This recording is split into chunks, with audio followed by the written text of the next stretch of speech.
बिस्मिल्लाहिर्रहमानिर्रहीम। अस्सलाम वालेकुम व्यूवर्स, क्या हाल है। उम्मीद हो कि आप सब ठीक है। माही फूड सीक्रेट में एक बार फिर आप सबको खुशामदीद कहा जाता है। अल्लाह ताला सबके घर, कारोबार और दस्तरखान आबाद रखे, कारोबार और दस्तरखान फैलते फूलते रहें, आमीन। माही फूड सीक्रेट की स्क्रीन पे आपको परात में आटा नज़र आ रहा है। 2 प्याली हमने आटा लिया है, 1 बड़ा चम्मच इसमें हमने बनास्पति घी डाला है और आधा चम्मच नमक का डाला है और इसको हम हाथों से अच्छे से मल रहे हैं ताकि घी और नमक जो है ना आटे में यकजा हो जाए। अब हम थोड़ा थोड़ा पानी डालते हुए एक प्यारी सी सॉफ्ट सी डो गूंथ लेंगे, जैसा कि नॉर्मल घरों में आटा गूंथा जाता है। आटा गूंथता हुआ देख के आप सोच रहे होंगे कि आज हम क्या बना रहे हैं। जी हाँ, आप सब जानते हैं कि ईद के 5-6 दिन जो हैं वो गुजर चुके हैं और इन 5-6 दिनों में सुबह में कलेजी, दोपहर में बिरयानी, रात में मटन कढ़ाई या बीफ कढ़ाई खा खा के जो है ना गोश्त से हम फीडअप हो गए। तो हमने सोचा कि आज के दिन का आगाज़ जो है ना हम मज़े के पराठों से शुरू करते हैं, जिसके लिए हमने आटा गूंद लिया है। 2 हमने बड़े से आलू लेके उनको कद्दूकश कर लिया और अच्छे से धो के उनका पानी अच्छे से रिमूव कर दिया है। 1 हमने गट्ठी धनिया की ली थी, जिसको धो के ड्राई करके उसको भी बारीक बारीक काट लिया है। 1 हमने बड़ा प्याज लिया है, उसको कद्दूकश करके और उसका भी तमाम पानी निकाल दिया है। 4 से 5 सब्ज़ मिर्चें ली हैं। 1 बड़ा चम्मच हमारे पास सुरख मिर्च का कुटी हुई का, 1 बड़ा चम्मच कुटे हुए खुश्क धनिया का, 1 चम्मच ज़ीरा, नमक और हल्दी। नमक और मिर्च आप अपने टेस्ट के अकॉर्डिंग भी डाल सकते हैं। एक बाउल में हम ये तमाम चीज़ें मिक्स कर देंगे। तो आप आलूओं को देख के सोच रहे होंगे कि आलू वाले पराठे तो जो बनते हैं वो आलू उबाल के बनते हैं, लेकिन हमने आलूओं को कद्दूकश किया है। यही हमारी रेसिपी की ख़ास और डिफरेंट बात है कि आज हम जो है ना कच्चे आलूओं से मज़े के स्टफिंग वाले पराठे बनाएंगे, जिसके लिए कि हमने आलूओं को धो के अच्छे से कश कर लिया था और अब इसमें हमने तमाम स्पाइसेस ऐड कर दिए।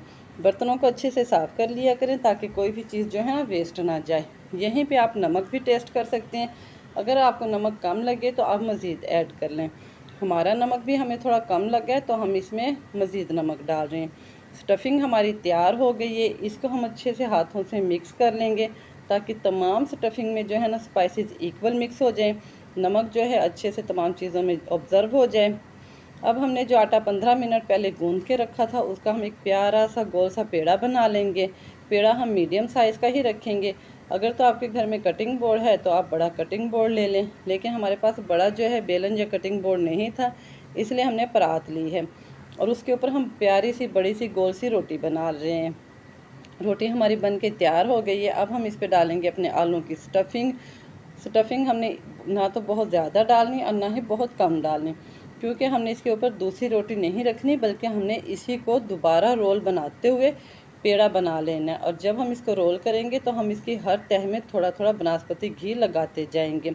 इससे जो है ना हमारा पराठा बहुत ही सॉफ्ट और मज़े का बनेगा और ये इतना मज़े का पराठा बनेगा कि आप इसको खाएंगे तो आपको नानी दादी के हाथ की मिस्सी रोटी याद आ जाएगी। पहले दौर में जो है ना स्टफिंग पराठे या तरह तरह के पराठों का कॉन्सेप्ट नहीं था। मिस्सी रोटी जो है बहुत ज़्यादा बनाई जाती थी और हर घर की फेवरेट थी। तो हम जो है ना पहले स्टाइल को जो है न्यू स्टाइल में कन्वर्ट करते हुए पराठों का एक नए स्टाइल में हम पराठे बना रहे हैं। प्यारा सा गोल सा हमारा पराठा पेड़ा बन के तैयार हो गया है। इसके एंड के सिरे को हमने अच्छे से चिपका दिया ताकि हमारा पराठा खुले नहीं।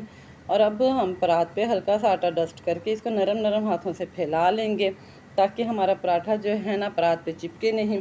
इसके बाद इसको बेलन की मदद से दोबारा हमने एक गोल रोटी की शेप दे ली है। बहुत इजी से ये परात से उतर जाएगा। तवे को हमने लो टू मीडियम फ्लेम पे गर्म होने के लिए रख दिया था। तवा हमने हाई फ्लेम पे गर्म नहीं करना और पराठे को भी हमने लो टू मीडियम फ्लेम पे ही पकाना है ताकि इसके अंदर जो है आलू वो भी अच्छे से पक जाएं। पराठा हमारा ये देखें माशाल्लाह से कलर चेंज कर चुके हैं और अब हम इस पर लगा रहे हैं बनास्पति घी। यहाँ पे आप चाहें तो इसमें देसी घी भी लगा सकते हैं, लेकिन कुकिंग ऑयल मत लगाइएगा, क्योंकि पराठों का जो असल टेस्ट होता है ना वो या तो बनास्पति घी से बनता है या देसी घी से बनता है। हल्का हल्का इसको जो है ना लो टू मीडियम फ्लेम पे पकाते हुए पलटते रहें। 1 से 2 मिनट में हमारे पराठा रेडी हो गए। देखें माशाल्लाह कितने खूबसूरत मज़ेदार जो है ना हमारे नरम नरम पराठे बन के तैयार हो गए हैं। स्टफिंग वाले पराठे हैं, ये मिस्सी रोटी की लुक देते हैं और मिस्सी रोटी ही की याद दिलाते हैं। आप इसे दही रायते के साथ भी खा सकते हैं, फीकी दही के साथ भी खा सकते हैं, लेकिन हमें चूँकि मीठी दही पसंद है तो आज हम इसको मीठी दही के साथ खाएंगे। यहाँ पे अगर आपको हमारी रेसिपी पसंद आई है तो हमारे चैनल को लाइक कीजिए, और अगर आप हमारे चैनल पर नए हैं तो हमारे चैनल को सब्सक्राइब कीजिए, बेल के बटन को दबा दीजिए ताकि हमारी हर आने वाली नई वीडियो का नोटिफिकेशन आपको मिलता रहे। इसके साथ ही हमें दीजिए इजाज़त, फिर मिलेंगे। अल्लाह हाफिज़।